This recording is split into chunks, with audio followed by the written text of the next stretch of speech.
Hey everyone, welcome back to Champion the Passion, a weekly pro wrestling podcast where we inspire you to champion your passions and celebrate the joy in what you love. I'm your host, my name is Victoria Daisy, and today we are going to be talking about everything that happened last night on Monday Night Raw. But before we dive deeper, don't forget to follow me. It's Victoria Daisy across all social platforms and follow Champion the Passion across all streaming platforms. Leave a 5-star review if you enjoyed, but let's get into the opening segment because it was actually kind of crazy. Actually, let's take a step back because before we could even get into the opening segment, we had a little backstage clip, if you will. It wasn't a segment because it was like literally 15 seconds long, but we got to see Rhea Ripley walking into the arena, which was great as always, but then Nia Jax attacked her. And honestly, none of this makes sense to me. You know, Nia has been mad at Rhea for the last week and a half, and I just don't get it. Like, I understand she moved to Raw from SmackDown, so, like, she should find a new feud, but, like, why aren't they continuing anything with Tiffany? It makes no sense. Like, all of a sudden, she's just not mad at Tiffany anymore. I don't know. I don't get it. Anyways, we'll get more into that talk later, but let's get into the actual opening segment with Jey Uso and Gunther. So, Jey Uso comes out, and he's basically talking about this upcoming weekend with Saturday night's main event and how he's going to take the title. But before he could even finish his thought, Gunther came out. Like, bruh didn't even give him a second to think or speak. So Gunther comes out and he basically tells him, like, no, bro, like, you're not going to win. He calls him a dork and a company mascot. Then this is a direct quote from Gunther. He says, I could just as well get a challenge from Jimmy Uso. You never follow up with what you say. And so then Jay gets mad and he's basically like, don't talk about my brother again. And then Gunther says, your words and your actions do not align, but mine do. Then Jay responds and says, I am a mascot of this. He's referring to the audience. They are my team and my squad. They're going to be there for me when I win the World Heavyweight Championship. And then he goes on to say, I respect you, and after Saturday, you're going to respect me. There's only one of us in this ring that's main evented WrestleMania, and it ain't you. That was crazy, okay? He said that, and I was like, okay, you low-key clocked him. And then they broke out into a brawl, okay? Now, my takeaways from this segment, it's so hard to try and decide what's going to happen. Now, obviously, I don't know what's going to happen on Saturday. I would love to see Jay win the championship.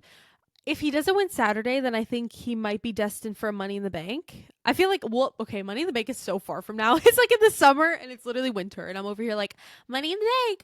But like, I don't know, it just came to my head right now. But I don't know. I just feel like Jay's so hot right now, and I don't want him to get to a point where he starts cooling down and then he wins the championship and then no one really cares.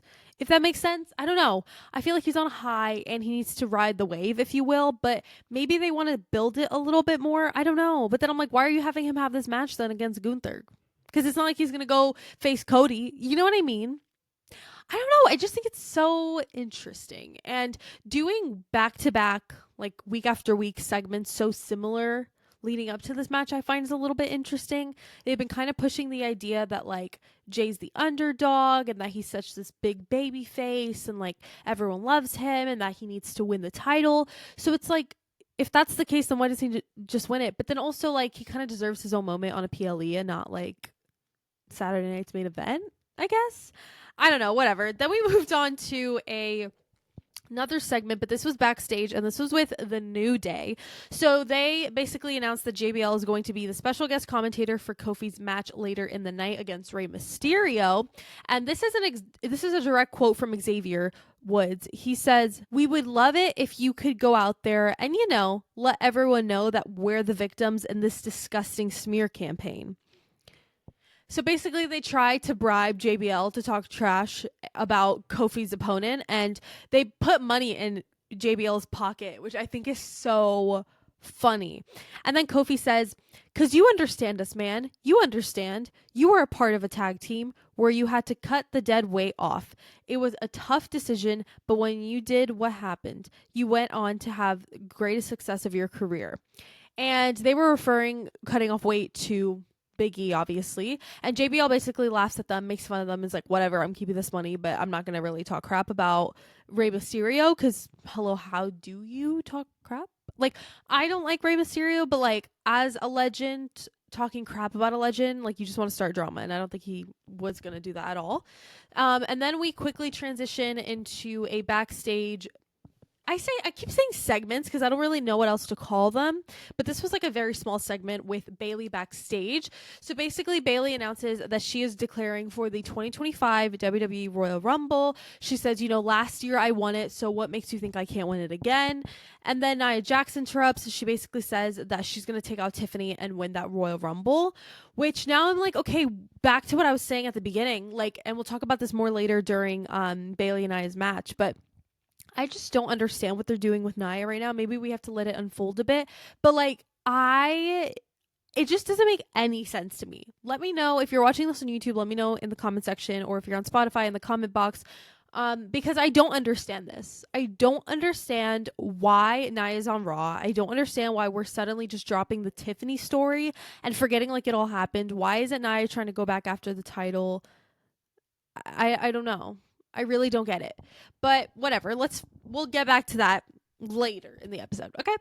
But now we have Rey Mysterio versus Kofi Kingston. So honestly, this was a good match, okay? Nothing crazy about it. I will say I did see quite a few botches, which from both guys. I wasn't expecting that. They are both vets, and that should not be happening. There were multiple botches, and so I wasn't crazy about that. But it's fine. I think the crowd was really into it, and they're both, I mean, obviously Rey Mysterio's a luchador, and then Kofi Kingston has a really cool, like, high flyer, very athletic wrestling style, and so I think those two meshed really well together, and it gave us a very entertaining match. I did really like it. Now, Rey Mysterio won, obviously, and then Xavier Woods comes out and attacks Rey after the match, and then basically the LWO came out for the save. And I will talk about this later on in my overall thoughts at the end, but I just have to say this was a very lackluster Raw, especially being the Raw right before Saturday night's main event and then 2 Raws before the Royal Rumble. And I get it, like, they've prepared such good shows for us for the PLEs that, this ended up being the show that we got, but I don't know. I wasn't crazy about any of it. Okay, next we have a American-made backstage segment. So basically Chad Gable says that he has a problem because he keeps losing, and he obviously has a problem with Penta now. And he said if he has any luchador problems, he knows someone with a mustache, and his name is Dominic Mysterio. And we will see that progress later in the night. And then Ivy Nile and the Creed brothers basically say that there are championships in the WWE with their names written all over them, and they have to go get them.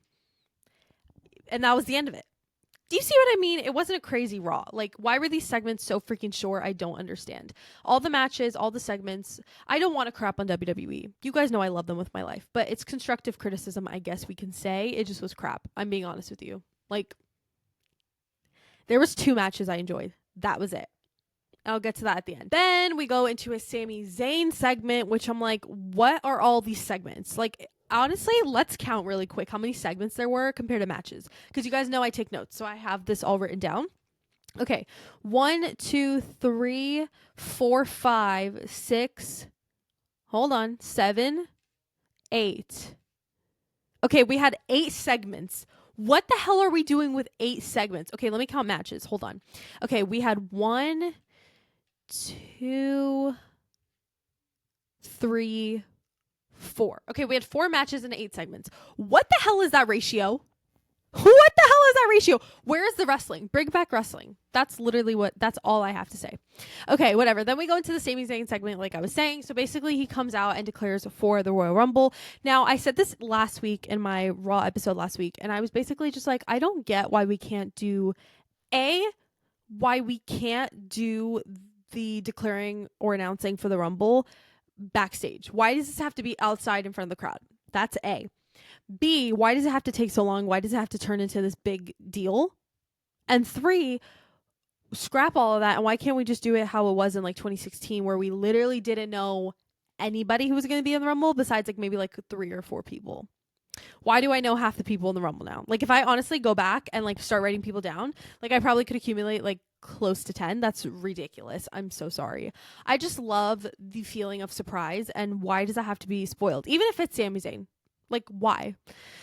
Anyways, so he basically says he's one of the best. And this is a quote. He said, "The difference between those guys backstage and me is that they have championships and I don't." He says, "I don't need a championship to complete me. Your guys' support means more to me than any championship, but man, do I want one, and I'm going to win one." And that's basically how he announced being in the Rumble. Now, one thing I will say is Sami is such a vet when it comes to working the crowd. He is so good at it. Okay. Obviously, he's been doing this for well over a decade, probably a decade and a half to 2 decades. I don't know exactly how long he's been doing wrestling, but he knows what he's doing. He has this cry in his voice when he's talking to the crowd. He just knows how to pull like emotions and pull your heart in and make you want to cheer for him. I mean, I know I want to. He's good at it. And then right after this beautiful moment, Kevin Owens has to come out and interrupt. And obviously there is so much history between Kevin and Sami. So Kevin comes out and he basically says, "Sami is not only my friend, he is my brother." And then this is a direct quote from KO. He says, "I wholeheartedly believe that you can and will win the Royal Rumble. Why? Because you deserve to go to WrestleMania and win the championship." He also says, "We've main evented WrestleMania together and won the tag team championships, but there's one thing left we have to do together, and that's main event WrestleMania one-on-one for my title." I'm sorry? Your title? Kevin's delusion over the last few weeks has honestly brought me the most joy I think I've felt through Kevin Owens in a hot minute, okay? Kevin has had so many great moments throughout his career, but this is definitely up there. I mean, after Cody Rhodes borrowed the Winged Eagle Championship to use to defend in his match at Saturday Night's Main Event, Kevin decided to steal it, and now all of a sudden he is the World Heavyweight Champion, aka the Winged Eagle Champion, which makes literal no sense. It's kind of like the same as The Rock walking around with his like literal insignificant, irrelevant Rock belt, if you guys know what I mean. I think he came out with that at WrestleMania. I'm not sure, but it's the same exact thing. And I will say with this, it's not annoying like The Rock was. I think this is just so funny. This is the second week in a row. Last week, we opened up Monday Night Raw with Kevin Owens basically telling Rey Mysterio, "I hope you win the Royal Rumble. I believe you will win the Royal Rumble. But if you win it, you have to face me at WrestleMania so I can retain and solidify myself as the real true champion." And I think that's so hysterical. I was cracking up. And then obviously last night with Sami Zayn, Kevin is just an icon. Okay, that's just really what it is. And he's so delusional. It's hilarious. I'm obsessed. But that's, again, the end of that segment. Very short, as you can see. And then we moved to a Sheamus backstage segment. And basically, it was so short. He was basically just talking about how he's been chasing the Intercontinental Championship for about 5 years, and it's finally his time to win it at Saturday Night's Main Event this weekend against Braun Breaker.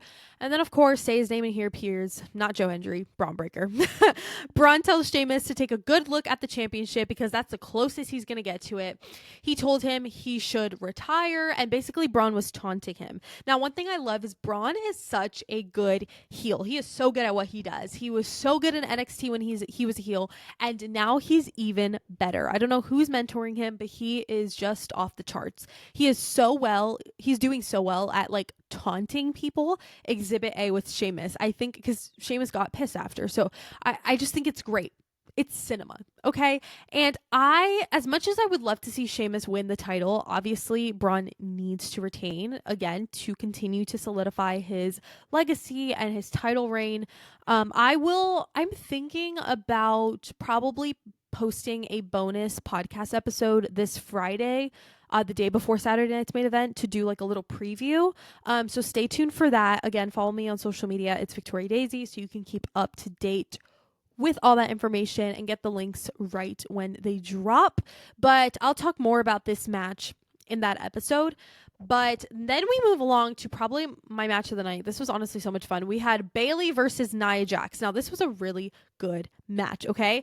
But before we really dive deep into the match, something that I need to point out is it's not that I'm noticing this, is that they're showing it to me right in my face. So it's like they want to make a statement with this. Roxanne Perez was sitting front row for the second week in a row. They are definitely building a storyline between her and Bailey, in my opinion. We saw Bailey last week go to NXT and confront Roxanne Perez. Then we saw her show up on Monday Night Raw. And now she's back again. She's keeping a very, very close eye on Bailey. And speaking of Roxanne and Bailey end up going face to face, and then they start going at it. But then security was quick to remove Roxanne, and it was so funny because we all know she's like 4 feet tall. And she looked like a little child, a little munchkin from Munchkinland. If you're a Wicked fan, you understand that reference. She looked like a little munchkin, a little child being held back. And I saw a video on Twitter. She accidentally kicked a fan. I thought that was hilarious. But that was pretty much that. And then she got removed and then nothing really happened. But I do think it's interesting. I wonder if she's like technically officially called up. I'm curious to see if tonight on NXT we will see her or if that's really it. And I'm sure we'll see her in the Royal Rumble as well now that she's kind of like soft launched onto the main roster. But back to the match. I thought it was a great match, first of all. So many good moves from both women. I think what I love right now about Bailey and the season that she's in right now is Bailey is truly like a vet. She is always outsmarting people. She may not be the fastest or the strongest, but she's definitely the smartest, okay? This woman literally just outsmarts everybody, and I love it. It was such an entertaining match. And obviously, you know, I always praise Nia Jax every week for being the comedian she is, the storyteller she is. She is just so good at what she does. But in the end, Nia Jax won, which was kind of a surprise. I thought Bailey was going to take the dub. And then Rhea Ripley comes out. And I was talking with my dad about this. I feel like Rhea Ripley, when you hear "This Is My Brutality," it's like the Stone Cold effect. The second you hear the glass shatter, you already know ish is about to go down, if you know what I mean. Or even just like the fans are just going to erupt. And it's not like when you just hear, you know, the beginning of someone's song and you're like, yay! It's like people, there's a roar coming out of the gut and there's people actually crashing out and losing their minds when this music hits. So when you hear, "This is my brutality," whatever. Actually, that sounds like her old one. It's like, "This is my," whatever. I'm not going to try and imitate that. That was actually gross. Anyways, I feel like somebody else who has that effect is Brock Lesnar, which I think is so funny. Anyways, back to the match. So Rhea and Nia start fighting and Rhea is going off. Okay. And she has every right to. Okay. And then something, maybe I should have expected it, but also I was so confused at what they were doing with Nia this whole time that like I didn't even have the eyes to see it. But basically they kept going at it to the point where Rhea got on the mic and she said, "You, me, Saturday night's main event." Holy crap, what do you mean Rhea versus Nia Saturday night's main event? First of all, low-key kind of pissed that Rhea's not defending at the Royal Rumble. Like, I'm not going to be able to see her. What do you mean? But very happy she's still getting this opportunity to defend. Is this her first defense? This might be, actually, I think this might be her first defense as champion again. I'm not sure. I have to fact check that. And then we go into probably my segment of the night. What did I originally write down as my segment of the night? Oh, Sammy and Kevin Owens because of his delusion. But I might have to change that. We'll see. I didn't even fix that in my notes. But we go backstage. We take a little trip to the Judgment Day Clubhouse. And this was a jump scare, okay? I didn't expect this to be as good of a segment as it was. Low-key, I'll give it a little praise. If you guys remember earlier in the night in the American Made backstage segment, Chad Gable said he had a luchador problem and he knew a guy with a mustache named Dominic Mysterio. So Chad Gable took a little trip to the Judgment Day Clubhouse, and this is a direct quote. So he says, "Look, it's a great clubhouse, but look," this is a direct quote from Chad Gable. He says, "It's a great clubhouse, but Dom, you said you could help me with my lucha problem, right? Get some information for me. Something." Then Dom says, fine, I know a guy who can help you. And he slips him a piece of paper. Now, this could be a lot of different things. Now, something that I find interesting is obviously the piece of paper or the card that he slipped him had the number of said person that could help with said luchador problem, correct? So what I find interesting though is right before Chad Gable left, he said to Dominic, now I'm going to go master the dark arts of lucha libre. Now you're probably like, why did you emphasize the dark arts? Well, Malachi Black from AEW, aka Aleister Black as we knew him in WWE, has been rumored to return to the company for quite some time. We know that his wife, Zelina Vega, is obviously a part of the LWO. She's in WWE. So great. But Malachi Black's run with AEW has come to an end, I believe, already. He is gone. He's not on the active roster, I don't believe anymore. And he and his wife, Zelina, both have a wrestling school called The Dark Arts. Hello? And not Chad being, not him dropping an Easter egg being like, I'm going to go master the dark arts of Lucha Libre. Hello? Now, I know we all want Rey Fenix, but he's still with AEW. I don't know when his contract ends. I have to research that, if that's even on the internet. I think Rey Fenix should come in at some point when Penta is kind of cooling off from his high of being hot in the company. But I don't know when that timing is going to happen. Now, having Aleister Black or Malachi, however he's going to come back, having him come back is going to be a huge deal. Now, he is not somebody I expect to see in the Royal Rumble. I think he's somebody we'll see next week, probably.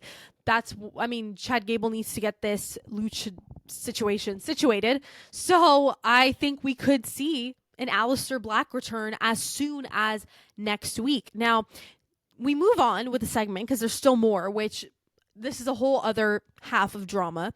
JD asks Dominic, what was that all about? And Dom says, it's a long story. And he basically had like a smirk on his face. So I was like, that's interesting. And obviously, with Dom's dad being Rey Mysterio, he's been a part of the business for literally ever. So he knows everybody. So I wouldn't be shocked that paper had Malachi Black's phone number on it. Then JD says, next week, Pierce is giving us the tag title rematch and Finn's not going to be there. Then Liv says, well, listening to Finn hasn't led to much winning lately, has it? Not them all talking trash about Finn behind his back. Like, we all know the Judgment Day is going to end sooner than later. I'm sure at some point this year it's going to end, and I am waiting for it. I am counting down the days. Ever since Damian and Rhea left, it's not been interesting anymore. It's not been good. I don't care what anyone says. Then Dom says, what if he replaces Finn? And he says he doesn't think that he'll mind as long as the tag titles are back with the Judgment Day. And then JD agrees and they shake on it. JD asks Liv if she thinks Finn will mind. And she said, oh no, he's going to love the idea. He's going to love it. Then Liv says to Dominic, seems like you're quite the mastermind, Dominic, huh? I hope this plan gets better than the one you had for my match with Rhea. Then Dom says, I thought you weren't mad. And Liv goes, I'm not. What? You can't take a joke? Gaslighting goes crazy. Obviously, if you saw my Raw episode last week, you know what I had to say about this situation with Liv and Dom. If you want to go hear it, go check it out. But Dom basically tells Liv that he has an idea for her as well. And he says, I know you're not mad, but I want to make it up to you anyways. And she said, oh, you will. Let's go. So lots and lots of funny business going on in the Judgment Day. So let's see how long until they break up. I am counting down the minutes, quite literally. I am so excited. I have such mixed feelings on all of them, to be honest. It changes weekly. But now we're going to move on into a very fun match. This was Penta versus Pete Dunne. Like I said, very fun match. You guys know how much I love Penta. So he was a king. He had some very fun and fresh moves. And I love how he's bringing that to us every week. And if you saw his work in AEW, Lucha Underground, you would know and understand what I mean by new and fresh moves every week. He always shows the stuff that I literally have never seen in my life.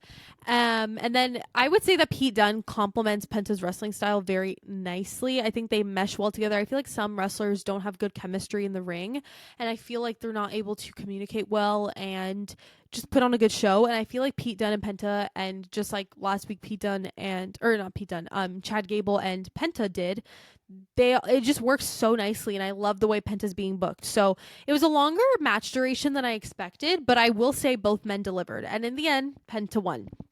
So then we pan to what I thought was going to be a CM Punk segment in the ring. It was actually in the crowd. Well, not necessarily the crowd. It was like one of those, if you guys have been to an arena, you would understand what I mean. But like sometimes they have these like lodges or like club lofts. I don't even know what you would call it. They did a little interview in there with the scenery being the crowd. Anyways, it was really cool. So CM Punk says what he does best is making history, and history is what's going to make this Rumble different than the last Rumble. Obviously, we know he was in the final two last Royal Rumble. He was so close to winning it, and he actually got injured. This is a direct quote from Punk. He said, "Nobody can beat me when I'm at my best, when these people are behind me," referring to the crowd. He calls out everyone and says, "Nobody's got a shot against me."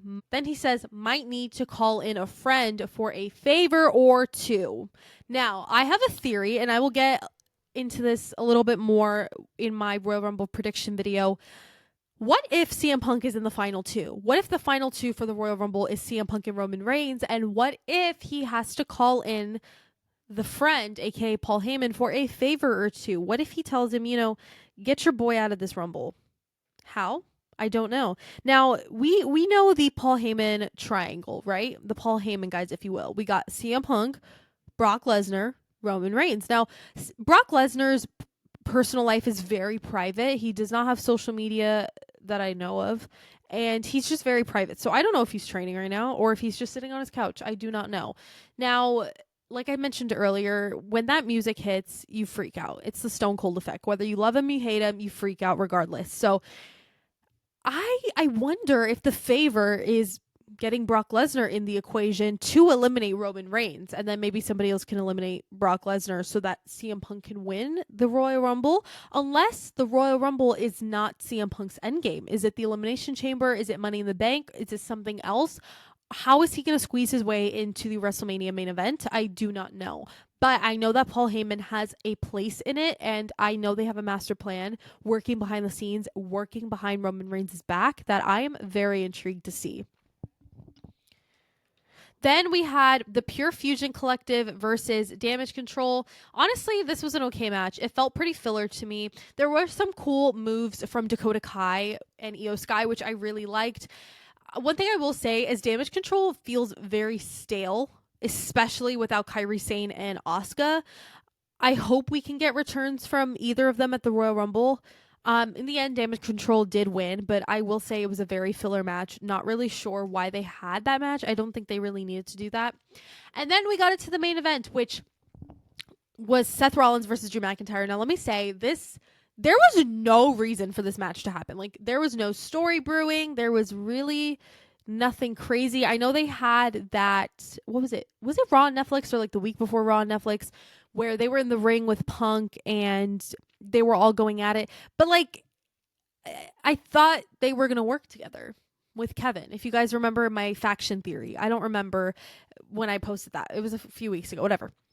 I just don't get why they're now upset at each other. I don't know. Sometimes dots don't connect. Sometimes WWE forgets their storylines. If you guys remember my SmackDown episode last week or whatever with Cody, where they literally freaking forgot their storyline. Embarrassing. Anyways, just looking at the match itself, forgetting whatever lost storylines there is, it was a pretty good match. I mean, it was entertaining, but again, felt filler. Seth started getting very violent towards the end, and then Drew gave it right back to him, and it was great. I can't remember how long the match was, if it was like long or short, because to be quite honest with you, I was watching the college football national championships, Ohio State versus Notre Dame. I'm being so dead serious with you. During that main event, I was watching the fourth quarter, and so I was in and out of that match, to be honest with you, so I don't really recall how long it was. Maybe it was like 20 minutes, which feels extremely long, but it's the main event, so I guess it's fine. But Seth Rollins won in the end, and then Drew McIntyre attacks Seth after the match and is clearly upset, which one thing I don't like is like when they're trying to tell the story and the fans just aren't getting it. Like, I'm not getting it. Nobody I know is getting it. What are you trying to tell me right here with this? I don't know. But Sammy comes out for the save, and then he accidentally haluva kicks Seth, which I think is hysterical. And so basically the way they went off the air is Seth looking pissed at Sammy and Sammy trying to explain what happened. I think this is going to be interesting. Like, he kicked his friend in the face, and Drew McIntyre was loving it. First of all, I just thought it was so funny, but very interesting. And I'm curious to see kind of like where this goes. Now, earlier in the night, Sammy and Kevin said that, or I think it was Kevin said to Sammy, like, you have my back and I have yours. So we're always going to be there for each other. So I don't know. There's just a lot of lingering storylines, potential storylines, I guess, that could really unfold. And I'm just curious to see what actually ends up happening. But now to my overall thoughts of the show. It was a decent show. Nothing out of this world, to be honest. I will say my match of the night was Bailey and Nia Jax. I really enjoyed it, and I thought the storytelling involving Roxanne Perez and Rhea Ripley was fun. And originally I said that my segment of the night was Sami Zayn and Kevin Owens, and I'll give you my reasons why. It's because I thought that all the segments were pretty weak, but if I had to pick one, I was going to pick Sami and Kevin solely for the fact that it's so funny to see Kevin and his delusions continue, and that segment just had me cackling. But I will say a very close second was the Judgment Day backstage segment with Chad Gable. I think it left all of us questioning who is going to be this savior for Chad Gable's lucha problem. I guess we'll find out next week. But honestly, I would rate this show a 5.5 out of 10, like a solid 5.5 out of 10. I just thought it was weak. It was decent. It was giving Vince McMahon era booking. I'm so sorry. People are going to actually come for me for that. Maybe I shouldn't say that, but oh well, I already said it. I don't know. I just don't think you should have that type of a show the week before or the week of Saturday night's main event and then the week before the Royal Rumble. I don't know. I just thought it was not my favorite. This was definitely the lowest rating I've given a show thus far on this podcast, which is very sad. I can't believe that Raw has gotten ranked or rated lower than SmackDown, which is crazy. Like, definitely saying SmackDown was better than Raw this week, which is beyond me. I never say that.